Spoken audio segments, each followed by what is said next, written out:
बाबालै आंनो फैसा नांगौमोन एसे। मानो नांगौ जालायखो फैसाखौलाय? लोगोनि बुस्थु सिफायफ्लांदोंलै बाबा।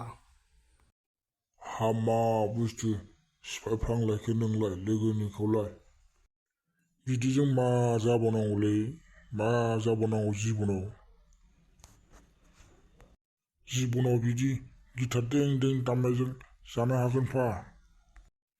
हायोलै बाबा, जोंनि गेंआ जै फेमास जाबाथाय नोंखौ 5 स्टार हटेलावसो जाहोबावगोन आं बाबा।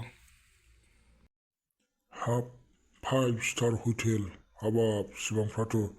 बेफोर फांफुं सिमांफोरखौ गारदोलै आरो थाबैनो साख्रि नागिरदो दे। देलै दे, गाबोननिफ्राय नागिरगोन आं। फैसाल' हरदो नों बाबा।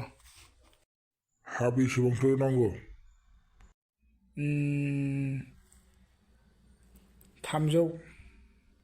हाबाब मा सिफायलायखो 300 गाहामलाय? गिटारनि बुस्थुलै बाबा, नों बेफोरखौ बारा मोनथिबाय थाया। बाबा, लाइफआव एसे सिरियास जादोलै। गावबा गावखौ सानदो, रां आरजिनाया एसेबां गोरलै नङा। देलै दे बाबा, आं दा मोनायाव फैबा मोजां रायज्लायगोन सानैजों। नों उन्दुनानैल' थादो दे बाबा दे, आं दा मोनायाव फैबा रायज्लायगोन।